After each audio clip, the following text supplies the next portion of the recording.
Hello viewers, এখন যে ভিডিওটা দেখবো সেটা হচ্ছে এমএস ওয়ার্ডের ভিডিও। এমএস ওয়ার্ডে আজকে একটা সেকেন্ড ভিডিও, এর আগে একটা ভিডিও চ্যানেলে লোড করা আছে, যারা যারা এখনই দেখে নেবে।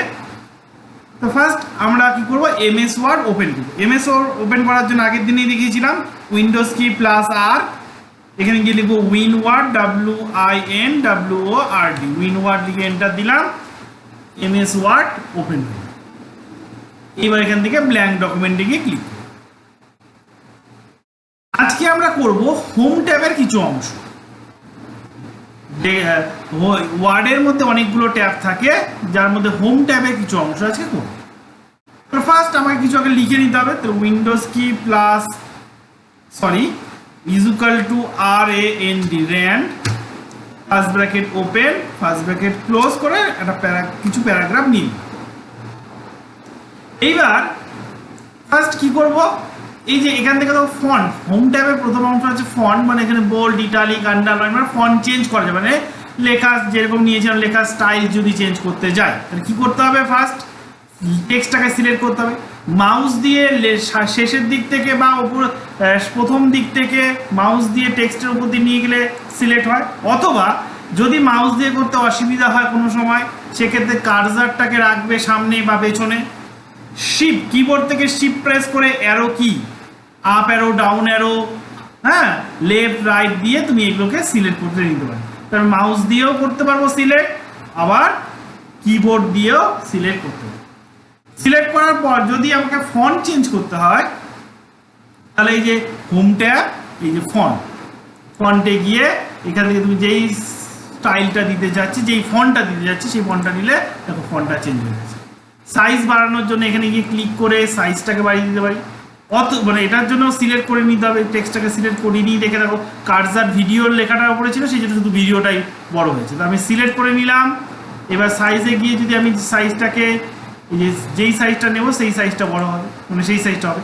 অথবা এখানে দেখো দুটো ক্যাপিটালে এ লেখা আছে, একটু সাইজটা একটু বড় একটা ছোট, যেটার মধ্যে যেই বড় সেটার মধ্যে ক্লিক করলে দেখা যাচ্ছে গ্রো ফন্ট, বা দেখো এখানে শর্টকাট কিও আছে CTRL plus shift plus plus sign দিলে এটাকে বড় হবে। আবার এই সাইজ এটাকে লেখা আছে স্ক্রিপ্ট ফন্ট, বা এখানে গিয়ে ক্লিক করলেও এটা ছোট হবে। বা এটা শর্টকাট কি হচ্ছে দেখো লেখা আছে CTRL plus shift plus less than sign, ঠিক আছে, এটা হচ্ছে শর্টকাট। তারপরে এখানে বি লেখা আছে, যেটা বিলে গিয়ে ক্লিক করলে বোল্ড হবে, আবার ক্লিক করলে ছোট হবে, মানে বোল্ডটা উঠে যাবে, ছোট হবে বলছি, বোল্ডটা উঠে যাবে।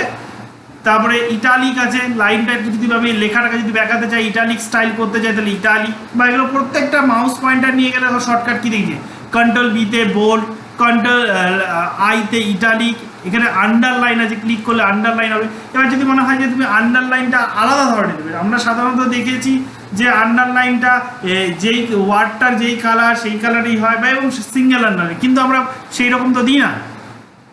আমরা যদি আন্ডারলাইনটা অন্যরকম দিতে চাই, তাহলে ডাইরেক্টলি আন্ডারলাইনে ক্লিক না করে আন্ডারলাইনের ইউ এর পাশে দেখো একটা ড্রপ ডাউন বাটন আছে, এইখানে গিয়ে ক্লিক করলে তুমি অনেক রকমের আন্ডারলাইন স্টাইল পেয়ে যাবে।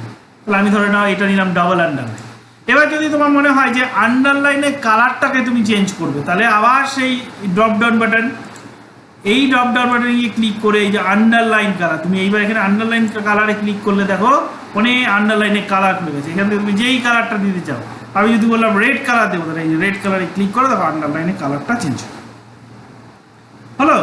এইবার যদি বলি এটার যে এই যে টেক্সটার কালার চেঞ্জ করব, তাহলে চলে আসবো এই যে এখানে দেখো লেখা আছে এটা কি ফন্ট কালার, এখানে গিয়ে ক্লিক করলে যেই কালারটা নিতে চাও সেই কালারটা তোমার এখানে হয়ে যাবে।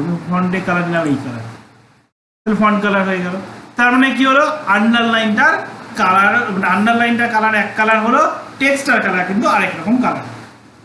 এইবার এর পাশাপাশি তুমি যদি বলো হাইলাইট কালার ইউজ করো, হাইলাইট কালার ইউজ করলে কোনো কিছু আমরা মার্কিং করার জন্য, এই যে আমি পাওয়ারফুলটাকে হাইলাইট করবো, তাহলে পাওয়ারফুল লেখাটাকে সিলেক্ট করবো, সেই মাউস দিয়েও করতে পারি, কিংবা কিবোর্ড দিয়ে শিফট প্রেস করে অ্যারো, মানে সামনের দিকে যাচ্ছি মানে কি লেফট অ্যারো দিয়ে এটাকে সিলেক্ট করবো।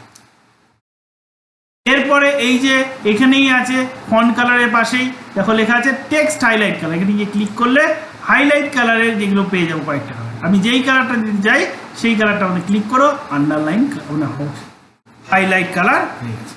এবার যদি হাইলাইট কালারটাকে রিমুভ করতে চাই আবার সিলেক্ট করবো। এবার দেখো কার্সারটা সামনের দিকে আছে, যদি এবার কিবোর্ড দিয়ে করি তাহলে শিফট প্রেস করে রাইট অ্যারো এবং সিলেক্ট হয়ে গেল। এইবার সিলেক্ট হয়ে যাওয়ার পর আমাকে কি করতে হবে, হাইলাইট কালারে যাওয়ার পর এখানে নিয়ে নিতে হবে no colour, highlight colour no.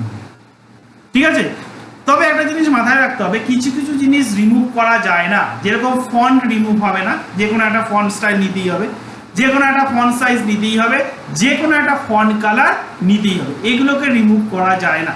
তাছাড়া আমি বোল্ড নিতেও পারি, নাও নিতে পারি, মানে একবার অ্যাপ্লাই করতে পারি, রিমুভও করতে পারি। বোল্ড, ইটালিক, আন্ডারলাইন, হ্যাঁ, তারপরে হচ্ছে হাইলাইট কালার, এগুলোকে একবার নেওয়াও যায়, একবার রিমুভও করা যায়।